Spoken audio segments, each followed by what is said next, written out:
आप सबको मेरा नमस्कार। इस देश में सबसे अहम मुद्दा है नरेंद्र मोदी का हर कीमत पर गौतम अडानी को बचाने का कुत्सित प्रयास करना। यह देश जानता है, अब देश का बच्चा बच्चा जानता है कि अडानी को बचाने के लिए देश हित को भी गिरवी रखकर नरेंद्र मोदी हर कीमत चुकाने को तैयार हैं। लेकिन क्योंकि अडानी को बचाने के लिए स्वांग रचने में सबसे बड़ा स्वांग जॉर्ज सोरोस नाम के एक आदमी को लेकर रचा जा रहा है।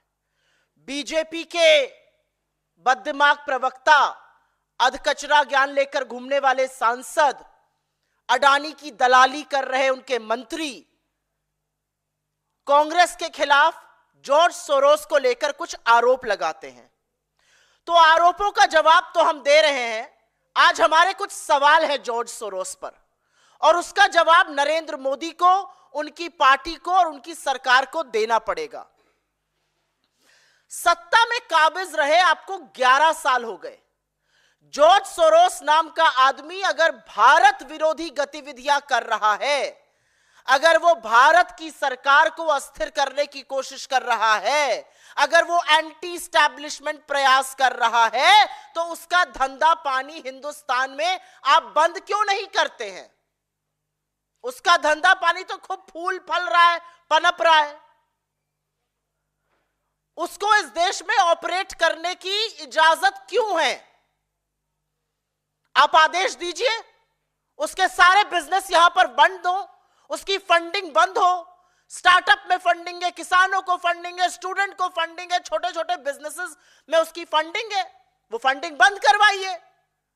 आप सिर्फ लफ्फेबाजी करते हैं क्योंकि आपके पास कोई तथ्य नहीं है, और अगर तथ्य होता तो अभी तक आप जॉर्ज सोरोस पर प्रतिबंध लगा चुके होते हिंदुस्तान में। और लिखिए यूएस की सरकार को और कहिए कि एक ऐसा व्यक्ति है जो हमारे देश में अनिश्चितता का माहौल बनाने की कोशिश कर रहा है, भारत विरोधी गतिविधियां कर रहा है, उसका प्रत्यार्पण हो, हम यहां पर उसके खिलाफ एक्शन लेंगे।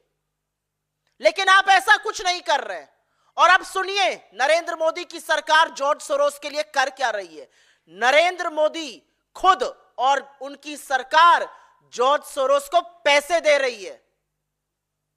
और हम बीजेपी की तरह व्हाट्सएप के खर्रे पढ़कर नहीं आते, तथ्य और सबूत लेकर आते हैं।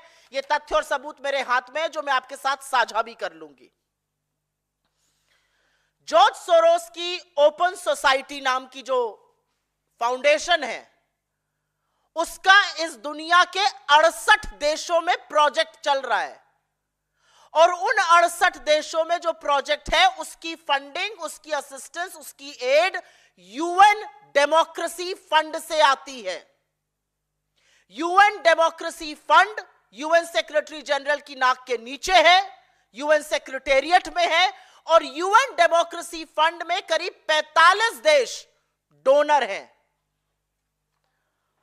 और नंबर 4 के डोनर मोदी जी हैं, हिंदुस्तान है। क्यों डोनेट कर रहे हैं आप? आपने 900,000 यूएस डॉलर्स पिछले 8 सालों में क्यों दिए यूएन डेमोक्रेसी फंड को, जो जॉर्ज सोरोस को फंड कर रहा है? सवाल आपसे यह पूछा जाएगा। सवाल पूछा जाएगा कि जो 7 बड़े डोनर है यूएन डेमोक्रेसी फंड में, उसमें जापान है, अमेरिका है, ऑस्ट्रेलिया है, जर्मनी है, इंडिया है, स्पेन है और कतर है। इंडिया चौथा नंबर का डोनर है। यूएन डेमोक्रेसी फंड को आप डोनेट करते हैं। यूएन डेमोक्रेसी फंड से पैसा जो है वो जॉर्ज सोरोस को जा रहा है, उसके 68 प्रोजेक्ट्स को जा रहा है, और आपको सिर्फ लफ्फाजी करनी है।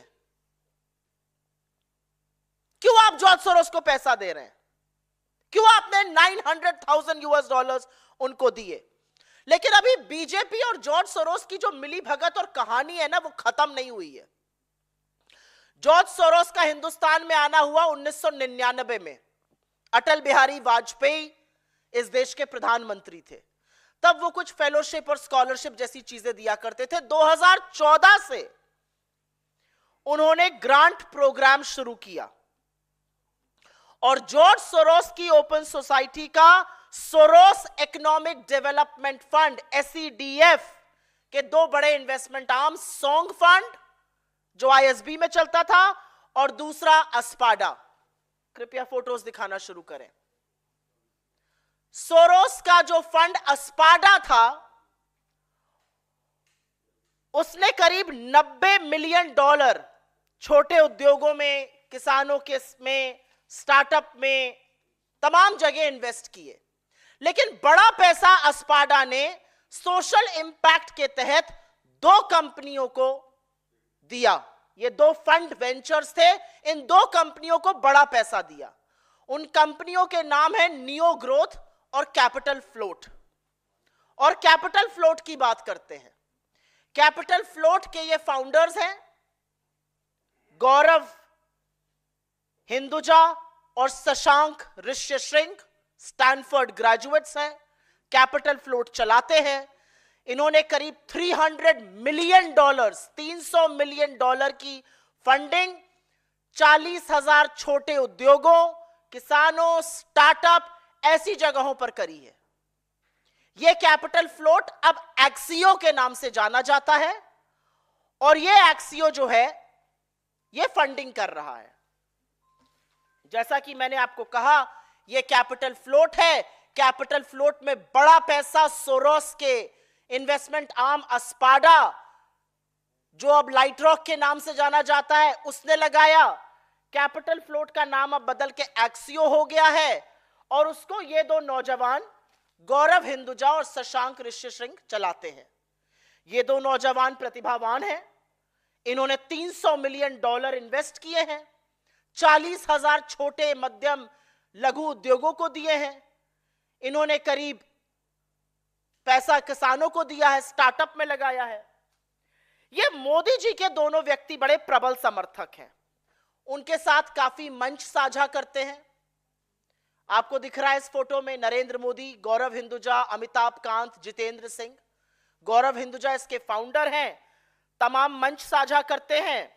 उनके दूसरे फाउंडर शशांक ऋष्यशृंग हैं, वो भी मंच साझा करते हैं, खुश होते हैं।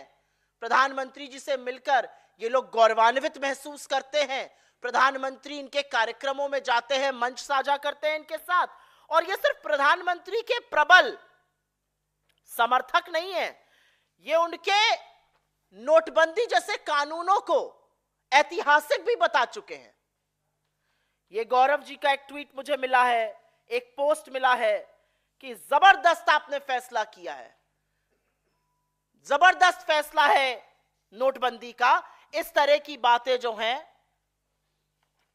यहां पर आपको दिख रही हैं। Champions of change NITI Aayog का एक फंक्शन था, उसमें कैपिटल फ्लोट के फाउंडर होने की हैसियत से ये दोनों लोग आए थे और वहां पर इन लोगों ने खूब मंच साझा किया, फोटो खिंचवाई, जैसा कि मैंने आपको इन दोनों फोटो में दिखवाया है। एक गौरव हिंदुजा है, एक शशांक ऋष्यशृंग है। ये सोरोस बैक्ड फंड, ये सोरोस के पैसे से पोषित फंड चलाते हैं। और अगर सोरोस देश विरोधी काम कर रहे हैं तो ऐसे व्यक्तियों के साथ आप मंच क्यों साझा कर रहे हैं? और अब आगे की कहानी सुनिए। मंच ही साझा नहीं कर रहे हैं, यह रिश्ता बहुत गहरा है, बहुत गहरा है और बहुत प्रगाढ़ रिश्ता है। शशांक जी का विवाह 2017 में मुंबई में हुआ और इस विवाह में प्रिया शाह जी के नाम की युवती थी, उनसे विवाह हुआ। प्रिया शाह जी राजेश शाह जी की बेटी है और वीरेन शाह जो बीजेपी के कोषाध्यक्ष होते थे उनकी पोती हैं। वीरेन शाह जी वही व्यक्ति हैं जो राज्यसभा सांसद भी रहे और उसके बाद पश्चिम बंगाल के गवर्नर रहे और 2013 में जब उनका निधन हुआ तो तत्कालीन भाजपा अध्यक्ष राजनाथ सिंह जी ने उस पर ट्वीट करके शोक संदेश भी जारी किया था। शशांक ऋष्यशृंग की शादी भाजपा के नेता वीरेन शाह की पोती प्रिया शाह से हुई। उस शादी में लाल कृष्ण आडवाणी शामिल थे, उस शादी में देवेंद्र फडणवीस शामिल थे, ये आपके सामने तथ्य हैं उस टाइम के अखबार जो बता रहे हैं कि उस बड़े विवाह में जो संपन्न हुआ, दूसरा भी दिखाइए अडवाणी जी वाला, उसमें कौन कौन आया था, ये सब लोग उसमें शामिल हुए। शादी में वर वधू को आशीर्वाद दिया। और उसके एक ही साल पहले जब प्रिया के भाई मतलब वीरेंद्र शाह जी के पोते की शादी हुई थी तो उसमें पीयूष गोयल वगैरह भी शामिल हुए थे। तो रिश्ता बहुत गहरा है।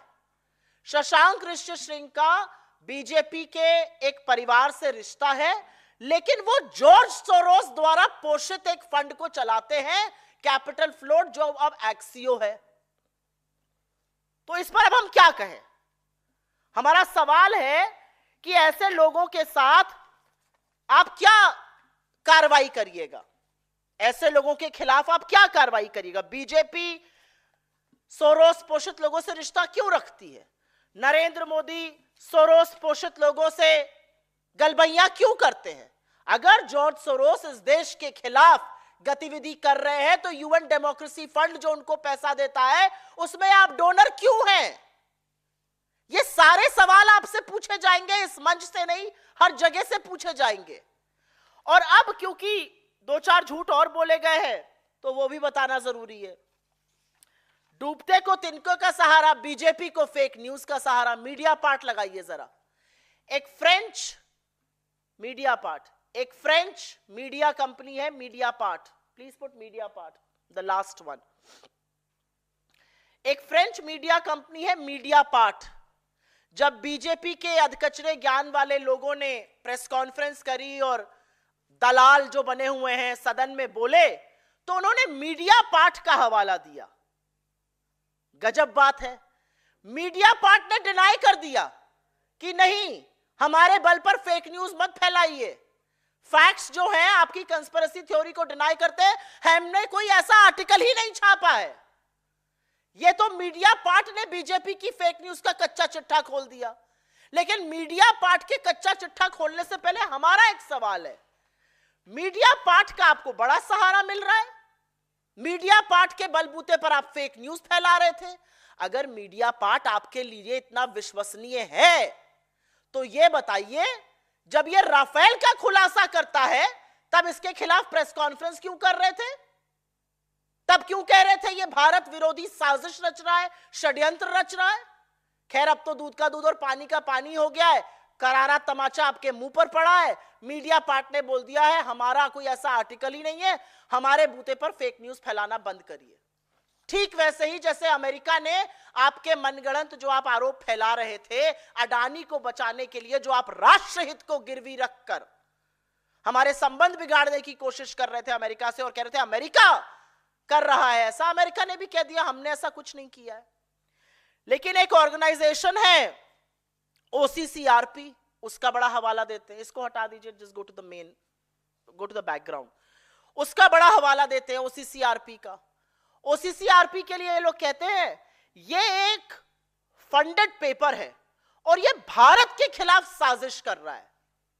ये भारत के खिलाफ साजिश नहीं कर रहा है, ये अडानी की कलई खोल रहा है, ये अडानी की बखिया उधेड़ रहा है। और इससे दिक्कत है क्योंकि ये गौतम अडानी और नरेंद्र मोदी के संबंधों की बखिया उधेड़ रहा है। इससे दिक्कत है क्योंकि इसी OCCRP ने अपनी इन्वेस्टिगेटिव रिपोर्ट में कहा था कि विनोद अडानी के जो दो सहयोगी हैं चांग चुंग लिंग और नासिर अली शाबान अली, उनके पास अडानी ग्रुप की 4 लिस्टेड कंपनियों के 13% शेयर हैं। भारत का कानून कहता है किसी भी लिस्टेड कंपनी की 25% जो शेयर होल्डिंग है वो जनता के पास होनी चाहिए। उस 25% में से 13% विनोद अडानी के सहयोगी लेकर बैठे थे। और इसी OCCRP की रिपोर्ट के बेसिस पर यह भी पता चला कि जब अडानी जी कोयला देश ला रहे थे और मोटा माल कमा रहे थे कोयले का दाम बढ़ा बढ़ाकर, जिससे किसानों का आ रहा है 50,000 की बिजली का बिल, उस कोयले का दाम बढ़ाने का काम इन्हीं चांग चुंग लिंग और नासिर अली शाबान अली ने किया और उसके बेसिस पर बिजली के दाम बढ़े। इसलिए ओसीसीआरपी से दिक्कत है। ओसीसीआरपी से इनको कोई दिक्कत नहीं। और मैं तो ये पूछना चाहती हूं, चलिए ओसीसीआरपी तो बता देता है हमें कौन फंड कर रहा है, आप बता दीजिए आपके पास पैसे कहां से आ रहे हैं। आप बताइए ना पीएम केयर फंड ने किसने पैसा दिया है। आप बताइए आपने चंदा दो धंधा लो में किस किस से पैसा लिया है, कैसे रेडें करवाई हैं, कैसे गोकशी की कंपनियों से पैसा लिया है। तो ये हो गई ओसीसीआरपी और मीडिया पार्ट की बात। फिर हम बात करते हैं विदेशी मीडिया पर आश्रित है कांग्रेस। ये बात सुनने में बड़ी मिलती है, सदन में भी ये बोलते हैं, टीवी डिबेट में भी अधकचरा ज्ञान लेकर जो आते हैं वो ये बोलते हैं। अच्छा, कांग्रेस विदेशी मीडिया पर आश्रित नहीं है और हमें किसी की जरूरत नहीं है आपको कटघरे में खड़ा करने के लिए, क्योंकि असलियत यह है कि आपकी अपनी कारगुजारी के चलते इस देश में आपने तबाही का माहौल बनाया हुआ है। लेकिन मैं आपके दोहरे मापदंड को देखते हुए दो सवाल पूछना चाहती हूं। अगर आपको विदेशी मीडिया से दिक्कत है तो जो मोदी जी के कसीदे पढ़ देते हैं उनको सारी पार्टी उछल कूद करके नतमस्तक करके शीर्षासन करके क्यों शेयर करती है। एक वो द गार्डियन को गलत समझ लिया, न्यू गार्डियन समझकर सबने लगा दिया। क्यों लगाया?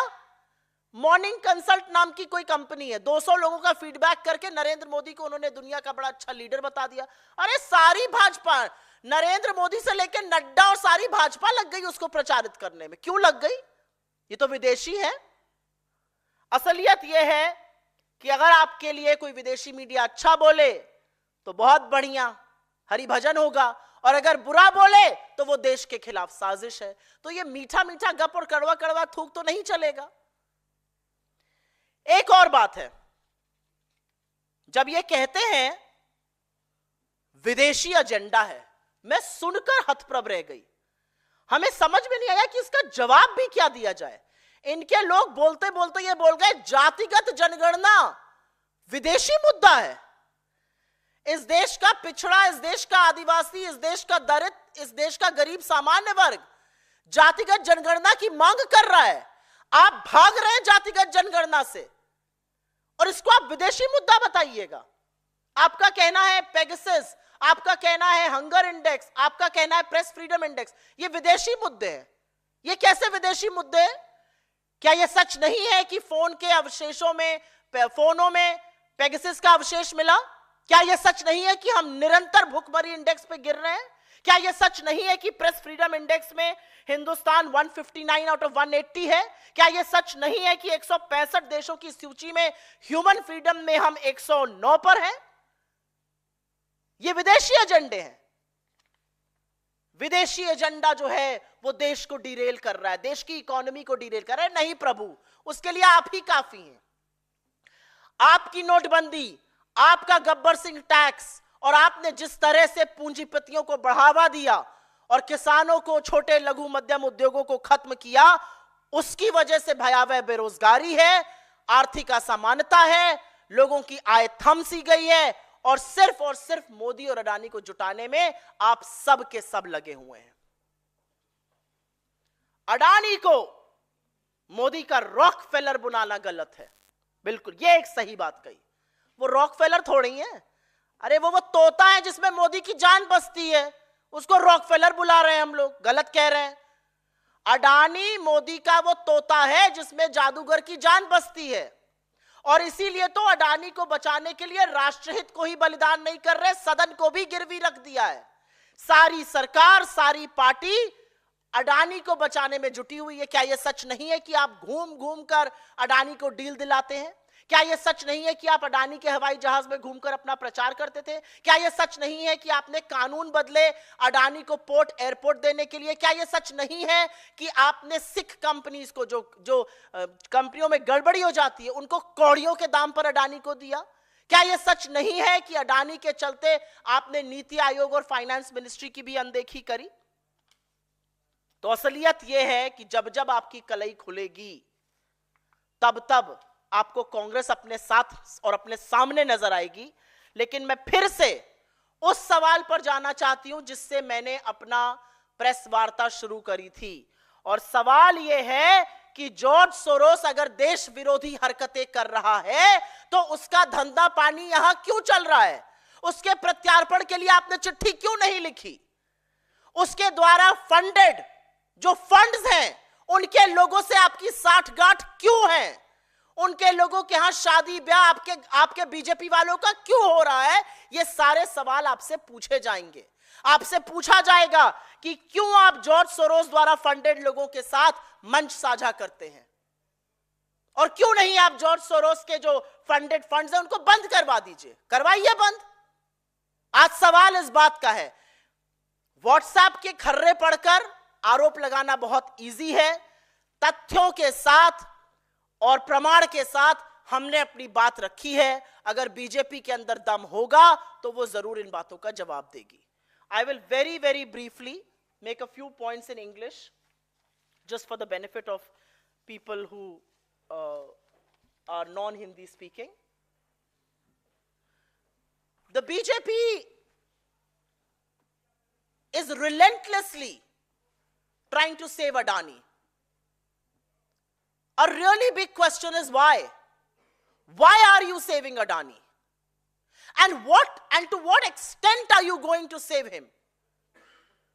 You have decided the parliament will not function. The reality is that it is the ruling party which is obstructing proceedings. It is the ruling party which is asking for adjournment. It is the ruling party which is going in the well of the house. It is the ruling party that's causing disruption. And which is why our democracy is on test. But because you hide behind a man called George Soros, and I give two hoots about who George Soros is, the reality is that you have to answer a few questions. If George Soros is indeed running an anti-India agenda, what are you doing to shut him down in India? Why are you contributing to the UN Democracy Fund, which actually aids 68 projects of George Soros around the world? Why have you contributed $900,000 in the last 8 to 10 years in this UN Democracy Fund? Why are you the fourth largest donor in the UN Democracy Fund? Why are you even a part of the UN Democracy Fund that's giving money to George Soros? So in a way, Mr. Modi is funding George Soros.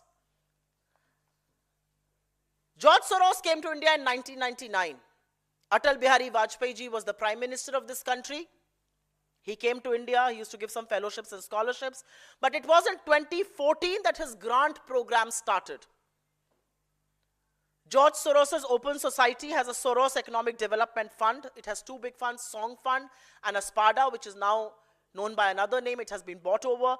Aspada, please go to the first one. Aspada was backed by Soros, and this invested money in two big funds, Neo Growth and Capital Float. Capital Float, founded by these two gentlemen, seemingly bright young boys, Gaurav Hinduja and Shashank Rishyasinghe. This fund is now known as Axio, and Axio, like I said, Gaurav Hinduja and Shashank Rishyasinghe. This fund, these are the two founders. They are seemingly very fond of Mr. Modi. They have shared public platforms with him. They have supported his demonetization. But they were funded by George Soros. Why are you spending time? Why are you sharing the stage? Why are you backing people who have been funded by George Soros? And it doesn't just end there. Shashank Rishyasinghe is married to the granddaughter of Viren Shah. Viren Shah is an ex-treasurer of the BJP. He was also the governor of West Bengal between 1999 to 2004 when Atal Bihari Vajpayee was in government. And when Shashank Rishyasinghe got married to Viren Shah's granddaughter, people like Mr. Advani and then Chief Minister Devendra Fadnavis attended this wedding. When her brother had gotten married, Piyush Goyal and multiple other people had gone. So the question is that what are you doing about all of these funds? And these are not small operators, by the way, just for your information. Axio has supported 40,000 small businesses across the country. It has invested $300 million in small businesses, startups, and other places like that. It has given money to farmers. What are you doing about this? If Soros is running an anti-India agenda, how is money from his fund flowing into Indian startups, flowing into Indian small ventures, flowing into these funds? And why are you sharing platforms with people who are backed by Soros? The reality is that you have zero proof. The reality is You have no evidence, and the reality is you are only hiding behind Soros because you need an alibi to save Mr. Adani. Go back to the main screen, please. And as far as allegations of OCCRP is concerned, OCCRP brought to light how 13% of the public float in 4 Adani listed entities was held by Chang Chung Ling and Nasir Ali Shaban Ali, aides of Vinod Adani. It also brought to light how coal prices were inflated by these 2 individuals, how prices of electricity considerably went up because of them. Media Part, another media organization being quoted by the BJP, has issued a big fat denial and has said that this amounts to spreading fake news because they have never published an article like this. But the counter question is, you want to use Media Part. Media Part has called out your fake news. But even before that, if you want to give Media Part some relevance, why are you not talking about the Rafale scam? Because Media Part also reported on the Rafale scam. It's very convenient for you to not talk about the Rafale scam.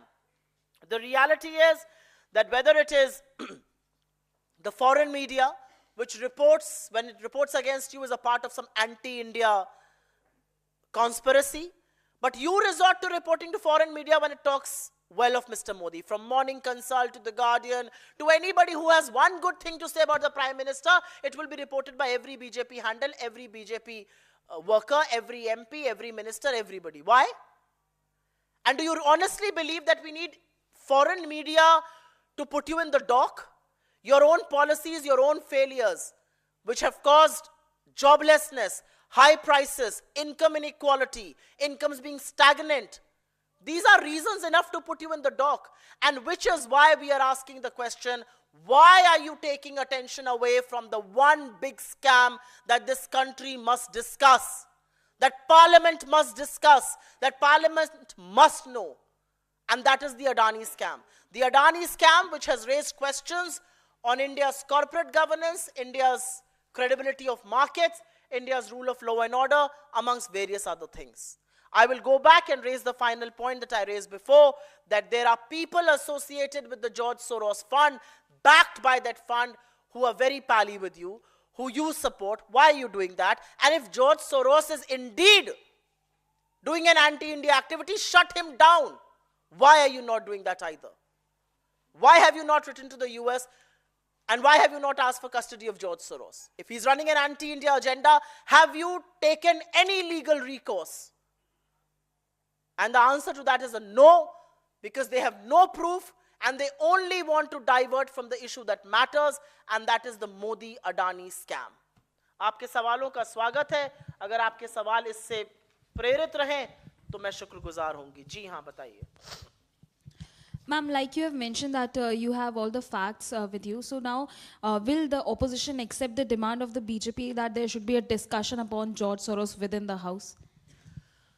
We will accept the demand the day BJP accepts the demand to do a discussion on Gautam Adani. And I will tell you why. BJP's allegations about George Soros, and I hold no brief for him, are unsubstantiated. But as far as Gautam Adani is concerned, he has been indicted by the grand jury from the Department of Justice in the United States. His deal stand cancelled by Kenya, both airport and power. His power deal in Bangladesh is being scanned and probed into by the Bangladesh court. Sri Lanka is on watch as far as his power deal is concerned. He is facing protests in Israel and in Australia, and Switzerland has frozen accounts related to Gautam Adani. There are charges of wrongdoing, fraud, misgivings, and also bribery, for which he has been indicted by the grand jury. The SEC of the United States and FBI probed him for 2 years, and only after that were the warrants issued. The BJP does not want to talk about a man who faces warrants from the United States of India, or United States of America, and in India, they want to protect him? I mean, what sort of logic is this? And I'm sorry to say, I'm a little disappointed with media not raising this question. Here is a man who faces indictment, who faces a warrant on charges of fraud, on charges of corruption, on charges of bribery, and bribery paid to Indian officials and Indian politicians. And the government doesn't want to probe him. He has offered to settle with SEBI. Why? If there was no wrongdoing, why is he offering to settle with SEBI? Do you not want to know what the charges are?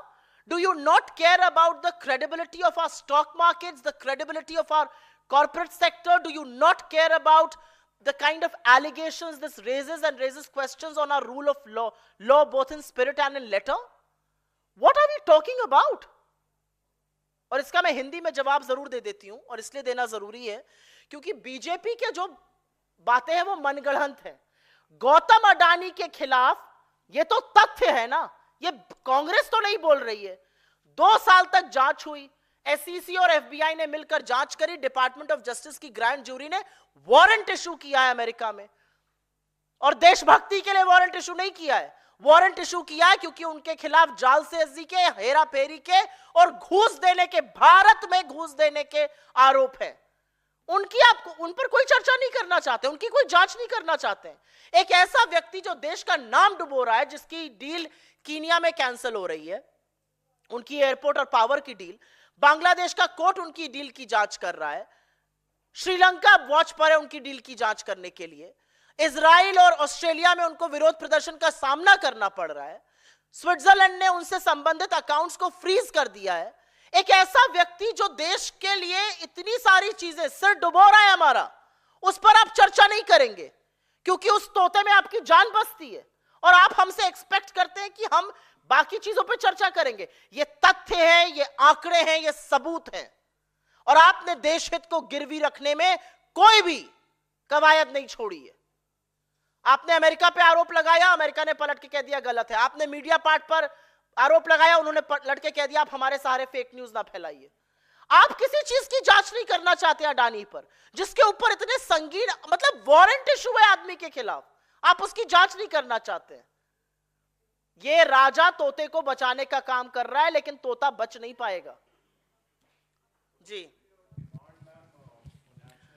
There is only one demand, and that one demand is that Gautam Adani needs to be probed, a JPC needs to be formed, and he needs to be arrested. The kind of charges he is facing, bribery of over 2200 crore rupees, 2200 crore रुपए की जिस आदमी के ऊपर घूस का आरोप है, गबन का आरोप है, जालसाजी का आरोप है, हेरा फेरी का आरोप है, स्टॉक मैनिपुलेशन का आरोप है, वो आजाद घूम रहा है। गिरफ्तार करिए उसको, ये हमारी डिमांड है। हमारी डिमांड है जेपीसी, और हमारी डिमांड है सदन में गौतम अडानी पर चर्चा हो। आप चर्चा से क्यों भाग रहे हैं? इस पर और कोई सवाल? बहुत धन्यवाद आप लोगों का। जी हाँ, बोलिए।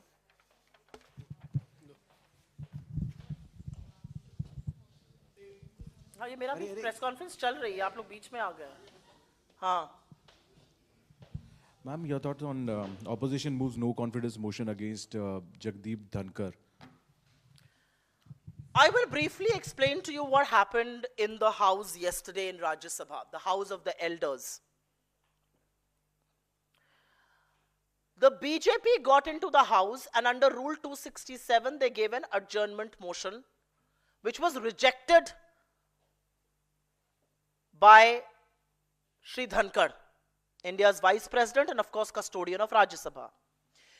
This motion was rejected, and then between 11 and 11:40 and 12 and 12:14, he asked every BJP member to rise and speak. The Congress President, the leader of the opposition, Shri Kharge ji, the Deputy LOP, Shri Pramod Tiwari ji, our Chief Whip, Jairam Ramesh ji, Digvijay Singh ji, senior members, all seasoned politicians got up and asked, under what rule are you allowing them to talk? And he did not listen to them. He just allowed them to speak. And this is not one day in the house, this is several days we see this. Every time a member of the opposition opens his mouth and utters the word Adani, he comes down on them like a ton of brick. Nothing will go on record. Nothing will go on record. Why will it not go on record? Every time the Congress president gets up to speak, you interject him, you expunge important portions of his speech. Why? Because he's a Dalit. And I will raise this question because you have a very, very partisan attitude in the House, and members in the House feel obliged to hold you to record.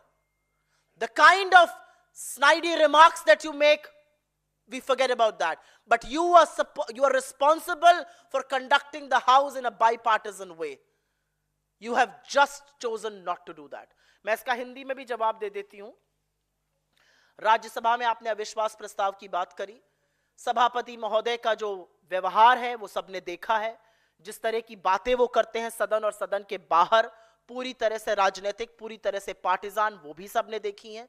लेकिन मैं आपको कल का एक छोटा सा वाक्य बता देती हूं. रूल 267 के अंतर्गत स्थगन नोटिस दी थी बीजेपी ने, और बीजेपी की इस नोटिस देने के बाद कुछ भी नहीं होना चाहिए था, क्योंकि ये नोटिस अस्वीकार कर दी थी धनखड़ जी ने. लेकिन धनखड़ जी ने उसके बाद 11 से 11:40 और 12 से 12:14 तक एक एक बीजेपी सांसद को उठवाकर बुलवाया. तो नेता प्रतिपक्ष और कांग्रेस अध्यक्ष श्री खरगे जी ने, उपनेता प्रमोद तिवारी जी ने, चीफ विप जयराम रमेश जी ने, सीनियर मेंबर दिग्विजय सिंह जी ने खड़े होकर पूछा आप इनको किस रूल के तहत बुलवा रहे हैं, और इस पर उनका कोई जवाब नहीं था. उन्होंने कोई जवाब नहीं दिया इस पर, और वो उनको बुलवाते रहे. और जब नेता प्रतिपक्ष बोलने के लिए खड़े हुए तो उनको टोक देते हैं. अडानी का शब्द निकल जाए, nothing will go on record चिल्लाने लगते हैं. राज्यसभा की जो प्रोसीडिंग्स हैं, लोकसभा भी पीछे नहीं है खैर, लेकिन राज्यसभा की जो प्रोसीडिंग्स हैं वो पूरी तरह से राजनीति से प्रेरित, पूरी तरह से नतमस्तक होकर बीजेपी के तहत चल रही है. और ऐसे में हमारे पास कोई चारा नहीं बचा है. किस तरह से उनको हम बोले कि आपका रोल बाइपार्टिजन है, आप बाइपार्टिजन एटीट्यूड भी दिखाइए.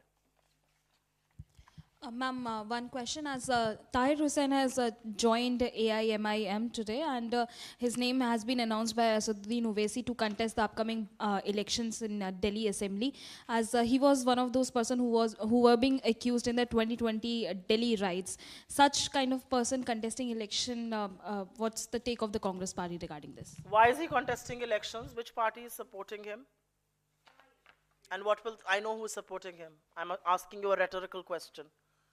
Who is supporting him and why? Why is he being supported? What is this going to do? Whose hands is Mr. Owaisi playing in? And when I say B team of the BJP, people take a lot of offense. He himself takes a lot of offense. But who is he supporting? Whose agenda is he pushing by doing these things? I don't want to speak on more things like that because he's not a member of my party. I haven't given him the ticket. My party doesn't stand with people like that. But if Mr. Asaduddin Owaisi has decided to stand by him, what's his motive? Who is he supporting? And why? And is it not playing into the BJP's ploy of polarization? That's a question all of you who keep meeting Mr. Owaisi inside and outside of parliament should ask him. जी. हुमायूं है, विधायक हैं TMC के. उन्होंने ऐलान किया है कि मैं अगले साल तक बाबरी मस्जिद अपने इलाके में बनवाऊंगा. अब इन सब बातों का मैं क्यों जवाब दूं? वो एमएलए हैं या सांसद हैं, जो भी हैं, इसका जवाब TMC they.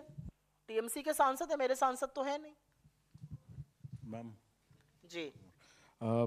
Kiren Rijiju, Union Minister, has attacked Rahul Gandhi, and he said that all he has done is to create tamasha in the parliament, and then he goes abroad, enjoys his holiday. That's the allegation which Kiren Rijiju has made at Rahul Gandhi. Has Kiren Rijiju found time to attend parliament instead of putting his workout videos? Has Kiren Rijiju found time other than lifting weights to tell this country what is he up to? Has Kiren Rijiju found time to make parliament function? The reality is that the failure of the government is apparent in how parliament is not functioning. And what is tamasha? I would like to ask, what is tamasha?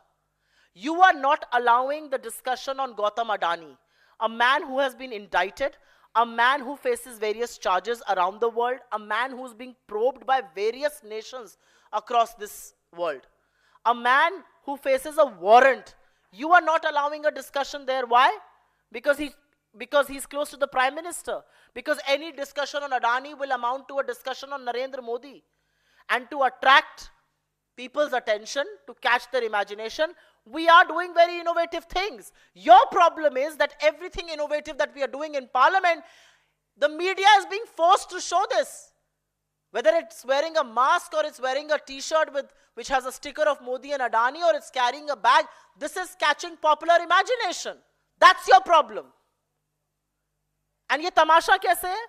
When Atal Bihari Vajpayee comes in a bullock cart protesting against some nominal price rise in fuel, he was doing his democratic duty, and so are we. Kiren Rijiju के पास शायद व्यायाम वगैरह करने से आज वक्त मिल गया होगा, तो उन्होंने वक्तव्य दिया है।